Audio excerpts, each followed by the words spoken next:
Sometimes you have to go to the third definition before you really find out whether a word is loved or hated. So here's the third definition of a word. An administrative system in which the need or inclination to follow rigid or complex procedures impedes effective action. What's the word? Here's the first definition.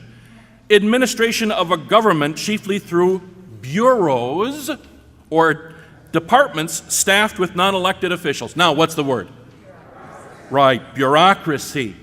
I suppose everyone here at one point or another has encountered a bureaucracy. The Wisconsin Department of Motor Vehicles, Outagamie County Human Services, Medicare, Best Buy Customer Service, the Environmental Protection Agency, United Airlines Department of Lost Luggage, Veterans Affairs, Blue Cross, Blue Shield, the Internal Revenue Service. Just saying those names makes us shudder in fear, doesn't it? Those names raise the specter of a bureaucracy in that third meaning, a large, monolithic, unfeeling power that treats us like a number, tramples over our rights, takes away our very identity. There's an incredible and indelible image near the end of Terry Gilliam's dystopian movie, Brazil. The movie envisions a future dominated by a bureaucracy that is both completely comprehensive and completely incomprehensible. In other words, it reaches everywhere, but nobody knows how to deal with it. At the end of the movie, Harry Tuttle, a plumber turned freedom fighter,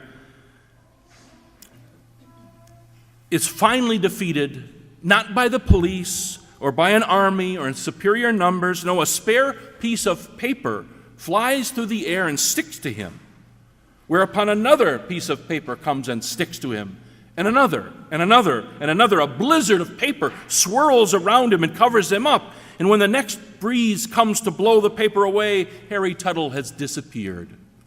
The end. That's what a bureaucracy feels like sometimes. We disappear in a blizzard of paper. In the time of the Apostle Paul, there was no bureaucracy more daunting, more unfeeling than the beast of the Roman Empire. And here in Acts, we find Paul stuck in its teeth. He has been passed from court to court, has languished in jail for over 2 years, and now he's hauled out of his dark cell, blinking into the sunlight to face the Roman governor Festus and the Jewish king Agrippa so that he can speak for his life. So once more, Paul tells the story of his life, of his conversion, of his mission, of his faith in the resurrection of Jesus Christ. That's the real issue, he tells Agrippa and Festus, not the trumped-up legal charges lodged against him, but his unfailing belief in the resurrection. That's what he's guilty of. Not crimes against the state, but the crime of hope, the crime of faith, the crime of thinking that the power of life and death belongs not to the religious powers that be, or even to the Roman emperor, but to God. In many ways, the whole of Paul's story from the book of Acts leads up to this very speech. The point of Paul's life is the point he makes here. The crucified one has arisen. The news must be spread and lived out. Nowhere else in Scripture does Paul look so admirable to me. Poised, courageous, bold, undaunted, unashamed, speaking both artfully and simply, despite the incredibly daunting circumstances surrounding him. He even manages a bit of comedy with the wonderfully ironic statement, "I would that all of you would become as I am, except for these chains." There are fetters on his hands and feet, but not on his heart, not on his soul. In a courtroom filled with state and religious functionaries, the prisoner is the only true person in the whole place. And how is he received? How is this incredible strength and poise and faith and spirit met by the authorities? Agrippa sums it up. Are you trying to persuade me to become a Christian, Paul? I must confess a preference for the more poetic translation of Agrippa's words in the King James Version. Almost thou persuadest me to become a Christian. Almost persuaded. That's Agrippa. Almost, but not quite. And isn't that the way of every bureaucracy, every power structure that exists for no other reason than to hold on to its own power? Almost persuaded. They listen to you, they look over your paperwork, they nod politely, and they are almost persuaded. Dear valued customer, we almost approved your claim. We almost issued you a refund. We almost saw your point. We almost acknowledged your existence. Almost, but not quite. Thank God churches are never like that.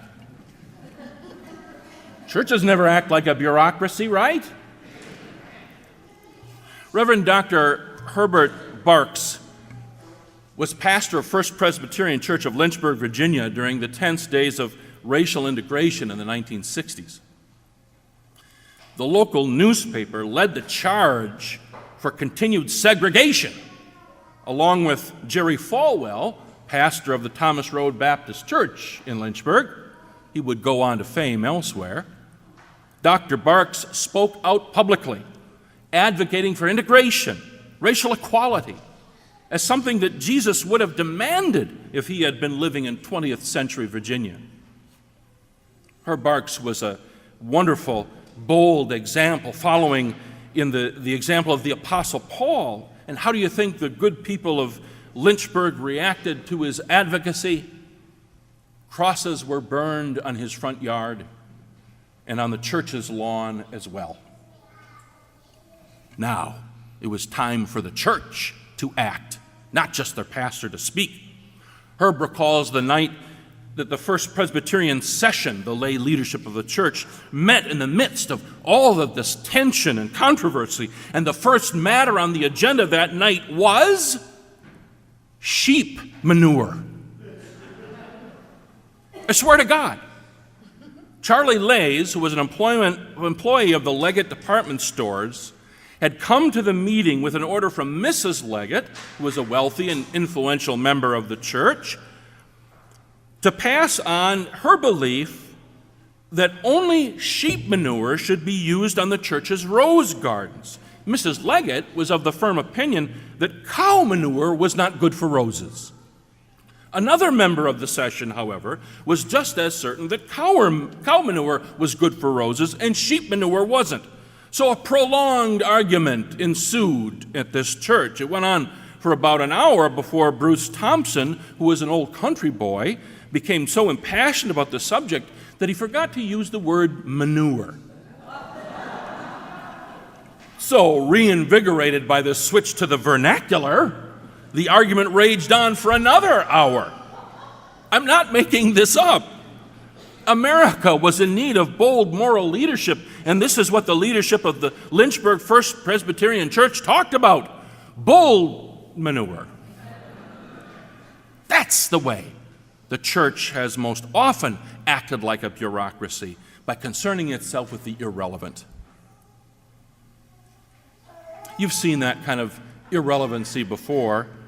I know your daughter is having a health emergency, but first I need to see your insurance card. I understand your father needs a new prosthetic device, but I still can't locate a record of his honorable discharge. We can't authorize the treatment until we receive a fax from the clinic. I don't care about your son reporting sexual abuse. We have a shortage of priests here. Don't talk to me about burning crosses. I want to talk about a rose garden.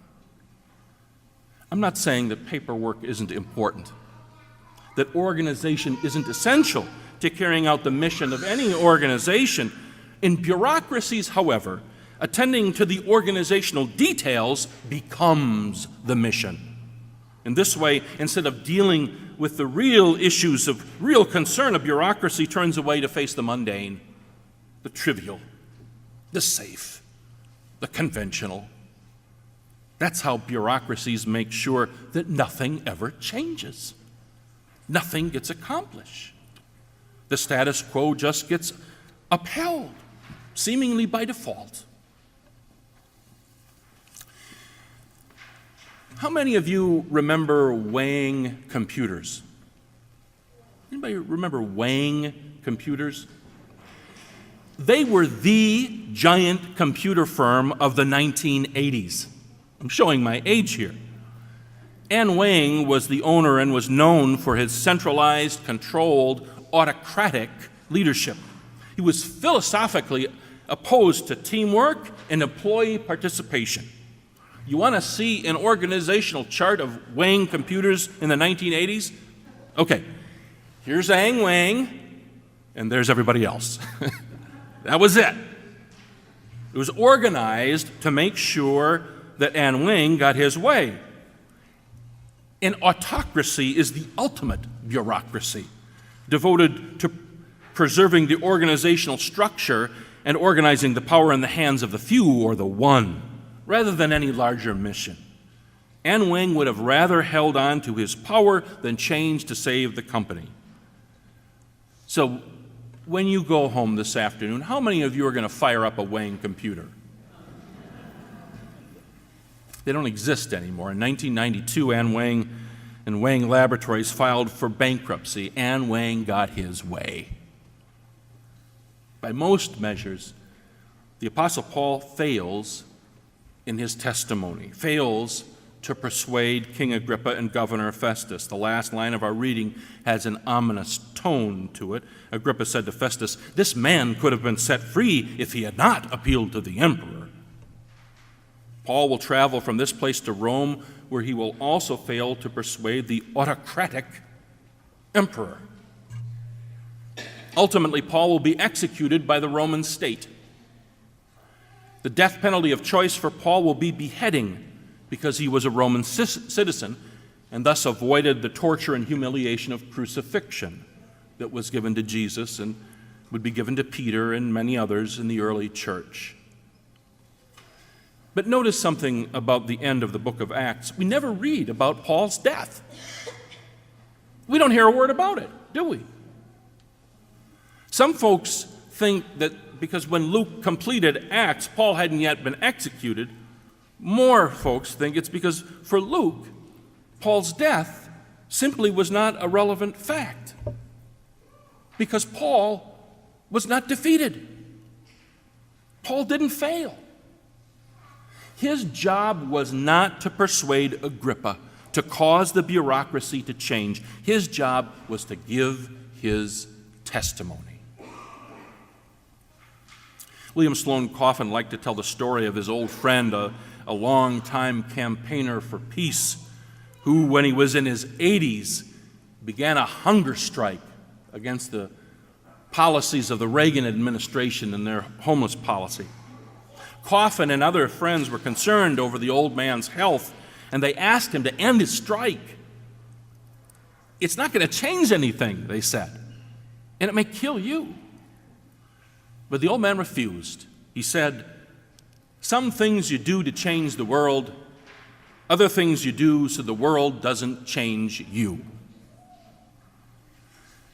Imitate me as I imitate Christ, Paul writes elsewhere, and throughout these scenes in Acts, we sense that behind Paul stands Christ. As Paul speaks before the Sadducees, we hear echoes of Jesus speaking before the Sanhedrin. As Paul faces Agrippa, we remember Jesus facing down the Jewish king Herod. As Paul stands before Felix and Festus, we see Jesus mute before Pontius Pilate, the Roman governor Pilate, who was ready to pronounce a sentence of crucifixion. Throughout these chapters in Acts, we are meant to see the shadow of Christ, or rather, the light of Christ, illuminating the real meaning of all of this legal procedure. It is not Paul who is on trial, it is Jesus Christ. Specifically, the resurrected Christ who is on trial here. That's why Luke does not find Paul's death as relevant.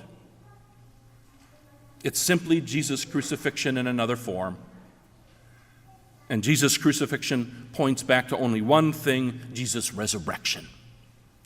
So Luke's concern is not with how Paul dies, but with how Christ lives in him. How the gospel is proclaimed, the good news of the resurrection brought even to Rome. You ready to make the final leap with me? Here it is. Paul's death is ultimately irrelevant. And if it's irrelevant, then for each one of us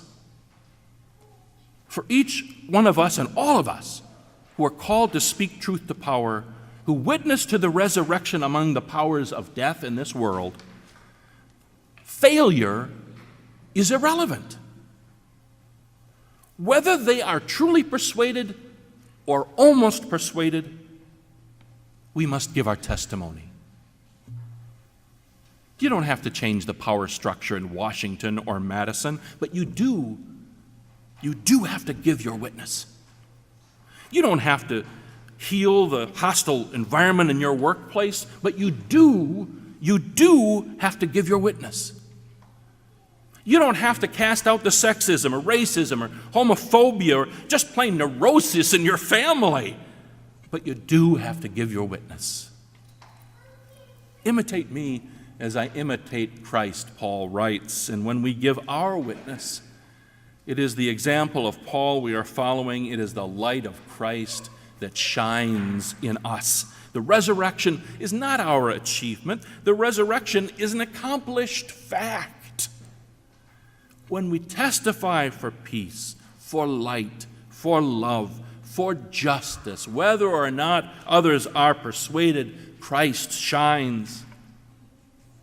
And if that doesn't persuade you to be bold, then I don't know what will. Amen.